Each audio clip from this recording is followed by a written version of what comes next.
اللہ الرحمن الرحیم۔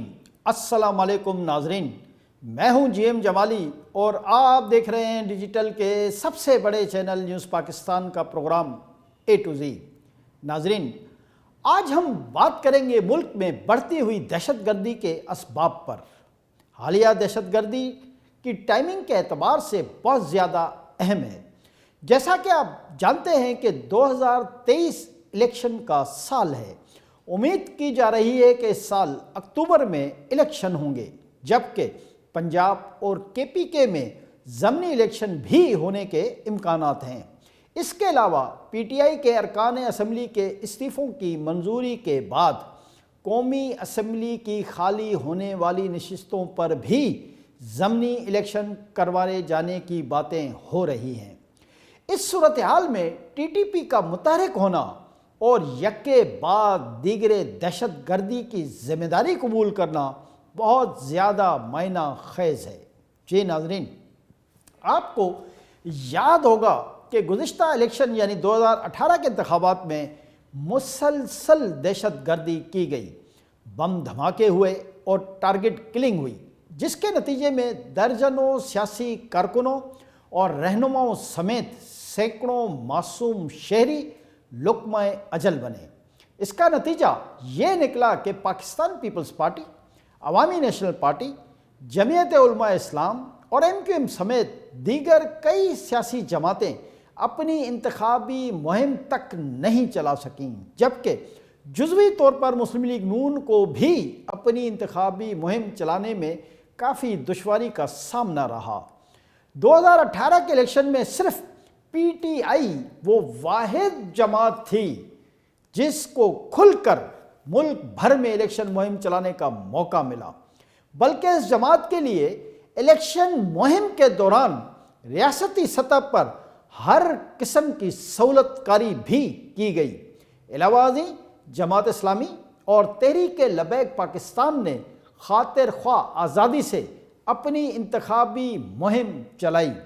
مذکورہ انتخابات میں انتخابی مہم نہ چلانے کے سب سے زیادہ نقصان پاکستان پیپلز پارٹی اور عوامی نیشنل پارٹی کو ہوا، جبکہ جمعیت علماء اسلام کو بھی 2018 کے انتخابات میں خاصا نقصان اٹھانا پڑا اور خود جے یو آئی فے کے سربراہ مولانا فضل الرحمان اپنی قومی اسمبلی کی نشست بھی ہار گئے۔ جی ناظرین، جیسا کہ آپ کے علم میں ہے کہ ملک میں جاری دہشت گردی کی وجہ سے سب سے زیادہ نقصان پاکستان پیپلز پارٹی کو ہی اٹھانا پڑا ہے۔ شہید محترمہ بے نظیر بھٹو سمیت پاکستان پیپلز پارٹی کے سینکڑوں کارکنوں نے جام شہادت نوش کیا، لیکن اس جماعت نے کبھی بھی ملک میں جمہوریت کے خلاف سازش نہیں کی، بلکہ جمہوریت کی جدوجہد جاری رکھی، جس کی وجہ سے ملک میں آج بھی لولی لنگڑی ہی سہی مگر جمہوریت باقی ہے۔ جی ناظرین، ملک میں حالیہ دہشت گردی کی لہر دیکھ کر ایسا محسوس ہوتا ہے کہ ایک مرتبہ پھر 2018 کے انتخابات کے وقت کی فلم کو ریپیٹ ٹیلی کاسٹ کیا جا رہا ہے، اور یہ بھی طے ہے کہ یہ سب کچھ خود بخود نہیں ہو رہا، بلکہ ایک سوچی سمجھی سازش کے تحت ایسا کیا جا رہا ہے۔ ملک میں انتخابات سے پہلے ایسی فضا بنا دی جائے کہ ایک مرتبہ پھر پاکستان پیپلز پارٹی کے آصف علی زرداری اور بلاول بھٹو زرداری سمیت جے یو آئی کے مولانا فضل الرحمان، عوامی نیشنل پارٹی کے اسفندیار ولی خان کو انتخابی مہم چلانے کا موقع ہی نہ مل سکے، اور پی ٹی آئی ایک مرتبہ پھر ون ون پوزیشن میں آ جائے۔ 3 روز قبل پشاور میں پولیس لائن کی مسجد میں خودکش بم دھماکہ اسی سلسلے کی ایک کڑی معلوم ہوتی ہے کہ جس میں 100 سے زائد معصوم جانیں چلی گئیں اور 300 سے زائد افراد زخمی ہوئے۔ شہید ہونے والوں میں 4-5 درجن سے زائد پولیس اہلکار اور افسران شامل ہیں۔ اہم بات یہ ہے کہ خیبر پختونخوا میں گزشتہ چند ماہ سے دہشت گردی کے واقعات میں مسلسل اضافہ ہو رہا ہے۔ پشاور میں سی ٹی ڈی کے مرکزی دفتر پر دہشت گردوں کا قبضہ۔ پشاور کے ایک پولیس اسٹیشن پر دہشت گردوں کا گھات لگا کر حملہ بھی اسی سلسلے کی کڑی ہے۔ اس کے نتیجے میں کے پی کے میں عوامی نیشنل پارٹی، جمعیت علماء اسلام اور پاکستان پیپلز پارٹی کے لیے یقیناً انتخابی مہم چلانا بہت زیادہ مشکل ہو جائے گی، جبکہ دوسری طرف ان جماعتوں کی مرکزی قیادت کی جانوں کو بھی شدید خطرات لاحق ہو گئے ہیں۔ جی ناظرین، یہاں یہ امر بھی بہت زیادہ اہمیت کا حامل ہے کہ چند روز قبل ہی عمران خان اور شیخ رشید کی طرف سے پاکستان پیپلز پارٹی کے شریک چیئرمین آصف علی زرداری پر عمران خان کو قتل کرنے کی سازش کا جھوٹا، بے بنیاد اور گھناؤنا الزام لگایا جانا بھی غیر معمولی طور پر توجہ طلب ہے۔ اس جھوٹے الزام کی وجہ سے پی ٹی آئی کے کارکنوں اور دہشت گرد تنظیموں خصوصاً ٹی ٹی پی کی طرف سے آصف علی زرداری اور ان کے اہل خانہ کی زندگی کو شدید خطرات لاحق ہو چکے ہیں۔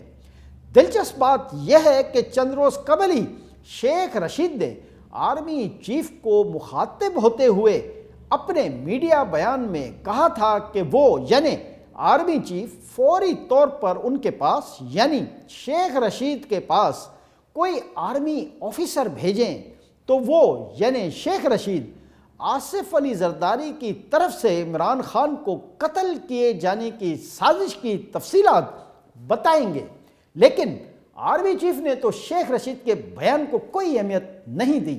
تاہم پولیس نے شیخ رشید کو فوری طور پر طلب کر لیا۔ اس پر شیخ رشید اپنے بیان سے ہی مکر گئے اور کہا کہ ان کے پاس اس سلسلے میں کوئی معلومات ہی نہیں ہیں۔ شیخ رشید نے اپنے ایک تحریری بیان جو پولیس اسٹیشن میں جمع کرایا، اس میں انہوں نے یہ کہا کہ یہ بات انہوں نے عمران خان کی بات کو سن کر کہی تھی۔ اب صورتحال سے یہ اندازہ کرنا مشکل نہیں کہ عمران خان اور شیخ رشید نے یہ بیان ایک سوچی سمجھی سازش کے تحت ہی دیا تھا تاکہ الیکشن مہم کے دوران پاکستان پیپلز پارٹی کی قیادت کو محدود کیا جا سکے اور عمران خان انتخابی مہم کے دوران سندھ سمیت پورے ملک میں کھل کر کھیلیں۔ جی ناظرین، آپ کو بخوبی یاد ہوگا کہ 2018 کی الیکشن مہم کے دوران P T I, Jamaat Islami اور تحریک لبیک پاکستان کی طرف سے کیے گئے کسی بھی انتخابی مہم کے جلسے میں کسی قسم کا کوئی نہ تو بم دھماکہ ہوا اور نہ ہی ان جماعتوں، ان کے رہنماؤں اور کارکنوں پر خودکش حملے کیے گئے، جس کی وجہ سے ان جماعتوں خاص طور پر پی ٹی آئی نے کھل کر انتخابی مہم چلائی۔ لیکن دلچسپ بات یہ ہے کہ ان تمام تر سازشوں کے باوجود عمران خان کو جتوانے کے لیے فیصلہ ساز اداروں کو الیکشن میں بھرپور دھاندلی کا سہارا لینا پڑا اور عمران خان کو ایک طے شدہ منصوبے کے تحت ہی وزیر اعظم کی کرسی پر بٹھا دیا گیا۔ جی ناظرین، تحریک طالبان پاکستان یا ٹی ٹی پی کی طرف سے دہشت گردی جاری ہے اور شاید اس شرط پر جاری ہے کہ T T P Imran Khan کو ملک بھر میں انتخابات میں کامیابی دلوانے میں اپنا گھناؤنا کردار ادا کرے گی۔ جی ناظرین، یہ ایک تاریخی حقیقت ہے کہ عمران خان ہمیشہ سے ملک میں ٹی ٹی پی جیسی تنظیموں کو سپورٹ کرتے رہے ہیں، اسی لیے انہیں طالبان خان بھی کہا جاتا ہے۔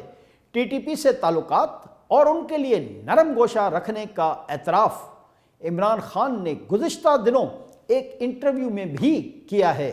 عمران خان نے انٹرویو میں کہا کہ انہوں نے اپنی حکومت کے دور میں ٹی ٹی پی کے 40,000 کارکنوں اور ہمدردوں کو سوات سمیت کے پی کے دوسرے علاقوں میں ایک مرتبہ پھر بسانے کے لیے ان سے معاہدہ کیا۔ انہوں نے اعتراف کیا کہ ان کی حکومت نے نہ صرف ٹی ٹی پی سے مذاکرات کیے بلکہ ان سے متعدد معاہدے بھی کیے اور طالبان کو سوات سمیت کے پی کے متعدد شہروں میں بسانے کے لیے انہیں شہر میں آنے جانے کی اجازت بھی دی۔ یعنی عمران خان نے اعتراف کیا ہے کہ دہشت گردی ختم کرنے کے لیے ملک کی سیکورٹی ایجنسیوں نے جو دہشت گردوں کے خلاف آپریشن کیا تھا اسے عمران خان نے مٹی میں ملا دیا۔ اب جب سے عمران خان کی وفاقی حکومت ختم ہوئی ہے اس وقت سے ٹی ٹی پی کے دہشت گرد کارروائیوں میں سینکڑوں معصوم لوگ ان دہشت گردوں کا شکار بن چکے ہیں۔ صرف 3 روز قبل پشاور کی مسجد میں خودکش حملے کے نتیجے میں 100 سے زائد افراد شہید ہوئے ہیں اور 300 سے زائد افراد زخمی ہوئے ہیں۔ ستم یہ ہے کہ اس حملے کی ذمہ داری ٹی ٹی پی نے قبول کر لی ہے، لیکن ابھی تک عمران خان کی طرف سے اس حملے کی کھل کر مذمت تک نہیں کی گئی ہے۔ اب ان تمام باتوں کو جوڑیں تو دہشت گردی کی اس تازہ لہر کا نشانات عمران خان کے گھر ہی جا کے رکتے ہیں۔ یہاں یہ امر بھی خاصی دلچسپی کا حامل ہے کہ آئی ایس آئی کے سابق سربراہ جنرل ریٹائر فیض حمید عمران خان کے دور حکومت میں کور کمانڈر پشاور بھی رہے ہیں، جہاں بیٹھ کر انہوں نے براہ راست ٹی ٹی پی سے مذاکرات کیے ہیں، بلکہ ذمہ دار ذرائع کے مطابق جنرل ریٹائر فیض حمید نے ٹی ٹی پی کے ساتھ معاہدے کروانے میں عمران خان حکومت کے لیے تمام تر سہولتیں فراہم کیں۔ یہ بھی کہا جاتا ہے کہ اسی قسم کی ناپسندیدہ سرگرمیوں کے باعث اس وقت کے army chief general Qamar Javed Bajwa نے یقیناً جنرل فیض حمید کو کور کمانڈر پشاور سے ہٹا کر کور کمانڈر بہاولپور اسی لیے تعینات کر دیا تھا، جبکہ یہ بھی اطلاعات ہیں کہ جنرل ریٹائر فیض حمید آج بھی عمران خان کے خاص ایڈوائزر ہیں اور عمران خان تمام سیاسی فیصلوں میں جنرل ریٹائر فیض حمید سے ہی مشورہ ضرور کرتے ہیں۔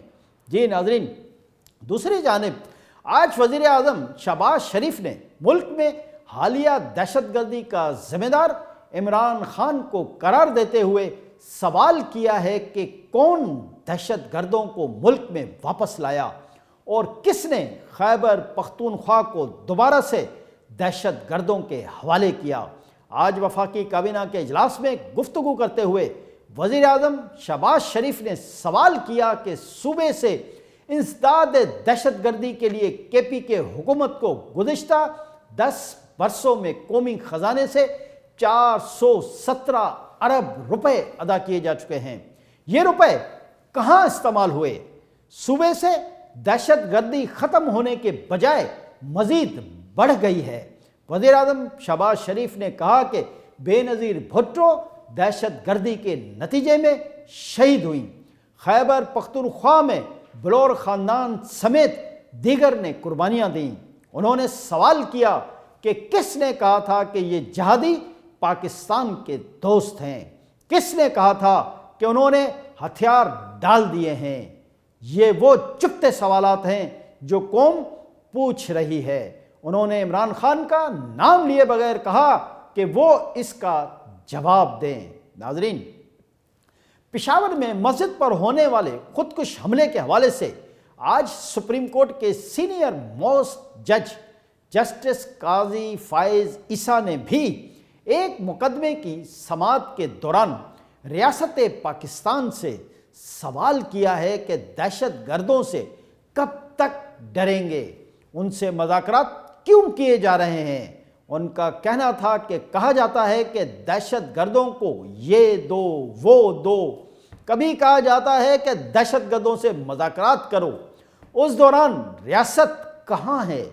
جسٹس قاضی فائز عیسیٰ نے کہا کہ آج دہشت گرد 2 بندے ماریں گے، کل وہ 5 بندے ماریں گے، پتہ نہیں ہم کس معاشرے میں رہ رہے ہیں۔ جسٹس قاضی فائز عیسیٰ نے مزید کہا کہ ایک جج نے دہشت گردی کے واقعے پر رپورٹ دی لیکن اس کو ردی کی ٹوکری میں پھینک دیا گیا۔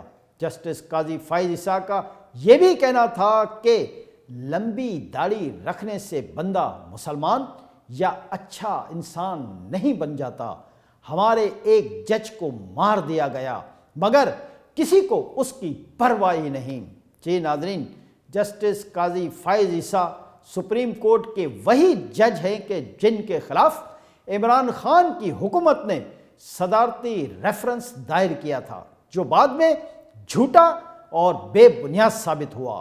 اس سے ثابت ہوتا ہے کہ عدلیہ میں بیٹھے جسٹس فائز عیسیٰ جیسے لوگ کل بھی ملک میں دہشت گردوں اور انتہا پسندوں کی سہولت کاری کے خلاف تھے اور آج بھی ہیں، جبکہ سیاسی جماعتوں میں پاکستان پیپلز پارٹی اور عوامی نیشنل پارٹی سمیت کئی سیاسی جماعتیں ملک میں دہشت گردوں کو پروان چڑھانے کی سخت مخالفت کرتی رہی ہیں، مگر عمران خان اور اسٹیبلشمنٹ میں بیٹھے دہشت گردوں کے بعض سہولت کاروں نے ماضی سے نہ کوئی سبق سیکھا اور نہ ہی وہ ملک کے موجودہ حالات سے کوئی سبق لے رہے ہیں۔